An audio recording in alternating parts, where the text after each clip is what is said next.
Social మీడియాలో పోస్టులు, దీనికి రిలేటెడ్ కేసులు, ఈ చర్చ వచ్చినప్పుడు ఇంతకుముందు జగన్మోహన్ రెడ్డి గారు ముఖ్యమంత్రిగా ఉన్నప్పుడు కూడా కొందరిని ఇద్దరినో ముగ్గురినో ఈ కేసులో అరెస్ట్ చేశారు, నోటీసులు ఇచ్చారు, అరెస్టులు చేశారు. అరెస్ట్ చేసి మెజిస్ట్రేట్ ముందుకు తీసుకెళ్ళగానే 41A నోటీస్ ఇచ్చి వదిలేయండి అనేవాళ్ళు. లేదు, మెజిస్ట్రేట్ దగ్గరికి వెళ్ళగానే అక్కడ బెయిల్ ఇచ్చి వదిలేసేవాళ్ళు. గుర్తుందా మీకు? కానీ మనం ఈ 9 నెలల ఈ హయాంలో కనుక చూస్తే ఈ సోషల్ మీడియా కార్యకర్తలను అరెస్ట్ చేయడం, వీళ్ళ మీద పెట్టిన కేసులు, ఈ ఎపిసోడ్ చూస్తే ఆశ్చర్యకరంగా ఎక్కడే కూడా 41A నోటీస్ అనే మాట వినిపిస్తలేదు. న్యాయస్థానాల్లో కూడా కోర్టుల ముందు ఎక్కడ వినిపిస్తుంది? 41A అనే మాట ఎక్కడైనా వినిపిస్తుందా?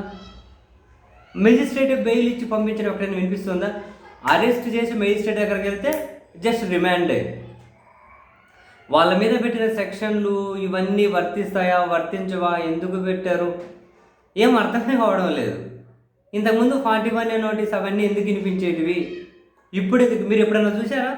ఇంతకుముందు ప్రభుత్వం ఉన్నప్పుడు సోషల్ మీడియాలో కార్యకర్తలను కొందరి మీద కేసులు పెట్టినా, టీడీపీలో యాక్టివ్గా ఉన్న వాళ్ళ మీద కొందరి మీద కేసులు పెట్టినా నోటీసులు ఇచ్చేసేవాళ్ళు. వాళ్ళు స్టైల్గా నోటీసులు తీసుకునే వాళ్ళు వచ్చేసేవాళ్ళు. ఎవరినైనా అరెస్ట్ చేసిపోయినా ఇమ్మీడియట్గా టీడీపీ న్యాయవాదుల బృందం వెళ్తూ ఉండే 41A నోటీస్ ఇవ్వాలని చెప్పి పిలుచుకొని వచ్చేసేవాళ్ళు. ఎవరినైనా వారం 10 రోజులు రిమాండ్లో ఉంచడాన్ని ఎక్కడైనా చూసారా? నేనైతే వినలే.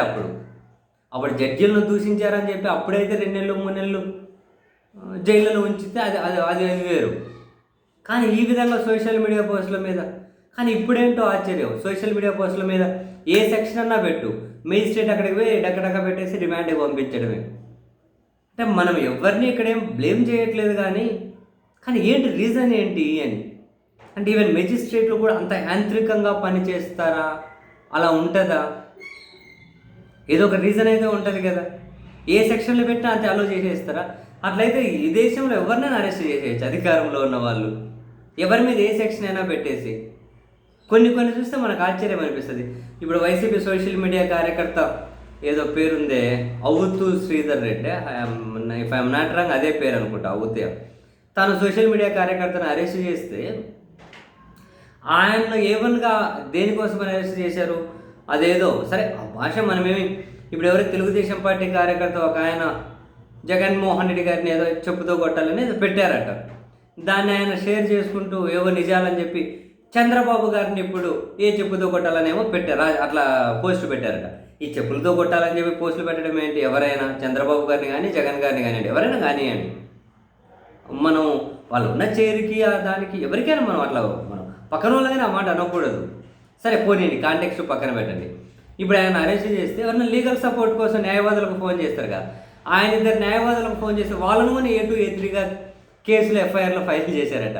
భలే ఆశ్చర్యం అనిపించింది నాకు. న్యాయవాదులు కనుక చేశారా అంటే లీగల్ సపోర్ట్ కోసం ఫోన్లు చేయరా? ఎవరిని ముందు పెడితే వాళ్ళని సెక్షన్ల కింద పెట్టేయాలి, తోసేయాలి. మధ్యలో ఒక వ్యవస్థ అనేది గమనించదా అని.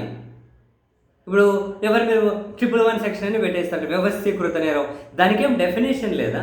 పోలీసులు సెక్షన్ పెట్టేస్తే అంతేనా? మెజిస్ట్రేట్లు చూడడము, డెఫినేషన్ చూడడం, అసలు ఏ కాంటెక్స్ట్లో వీళ్ళు తీసుకొస్తున్నారు ఇవేమీ లేవా? టకటక రావాలి, రాసేయాలి, రిమాండ్ అని అయిపోయాక. ఇక్కడ ఎవరిని బ్లేమ్ చేయట్లేదు. మళ్ళీ నేను అదే చెబుతూ ఉన్నా.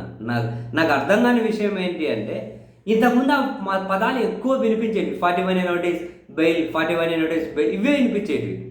ఇప్పుడు ఏ ఒక్కరి అరెస్ట్ విషయంలో కూడా 41A నోటీస్ అనే పదమే మెజిస్ట్రేట్ల నుంచి వస్తలేదు, కోర్టుల నుంచి కానీ వస్తలేదు. ఏడొస్తున్నాయి ఎందుకు? రీజన్ ఏంటి అని. లేదు, నాన్ అవైలబుల్ కేసులు పెడుతున్నారు, సెక్షన్లు పెడుతున్నారు అంటే మరి కావాలని వాళ్ళు ఫైల్ చేస్తూ ఉన్నారు. చేస్తే మరి ఏ సెక్షన్ పెట్టినా కూడా అలో చేస్తారా అంటూ ఉన్నాం. ఇంతకుముందు అట్లా సెక్షన్లు పెట్టినా వీళ్ళకి ఎందుకు వర్తిస్తాయి అనేవాళ్ళు కదా, మరి ఇప్పుడు ఎందుకు అంటలేరు? రీజన్ ఏంటి? నా పాయింట్ ఏంటి అంటే, ఇప్పుడు వైసీపీ వాళ్ళ మీద పెడుతున్నారా, రేపు టీడీపీ వాళ్ళ మీద పెడతారా, ఎల్లుండి ఇంకొకరి మీద పెడతారా, లేదు ఇప్పుడు కాంగ్రెస్ వాళ్ళ మీద పెడుతున్నారా, రేపు బీజేపీ వాళ్ళ మీద పెడుతున్నారు. పార్టీలు ఎవరైనా కానివ్వండి,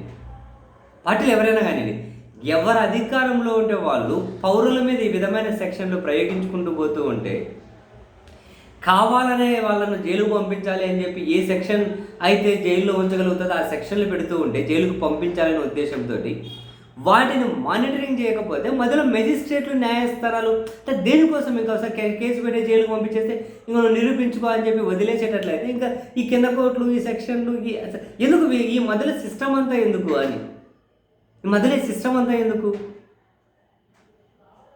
మొక్క అర్థం కాదు మనకు. ఏ సెక్షన్ పెట్టిన అధికారంలో ఉన్న చెప్పినట్టు పోలీసు వాళ్ళు వినేసి పోలీసులు పెట్టిన సెక్షన్లన్నీ మేజిస్ట్రేట్లు టిక్ మార్కు కొట్టేస్తే ఎక్కడ ఇంకా పౌరుల స్వేచ్ఛ ఎక్కడ ఉంది, పౌరుల హక్కులు ఎక్కడ ఉన్నాయి, ఎవరు కాపాడాలి? నీకు హక్కులు కావాలి, నువ్వు పోరాడాలంటే ఉండు, నెలలో 2 నెలలు జైల్లో ఉండు, తర్వాత ఇక నీకు తర్వాత చూసుకుందాం అనేటట్లయితే ఎవరినైనా జైల్లో పెట్టేయచ్చు కదా, ఎవరినైనా పెట్టేయచ్చు కదా. అసలు ఏం జరుగుతుందో మొక్క అర్థం కావట్లేదు సీరియస్లీ నాకైతే.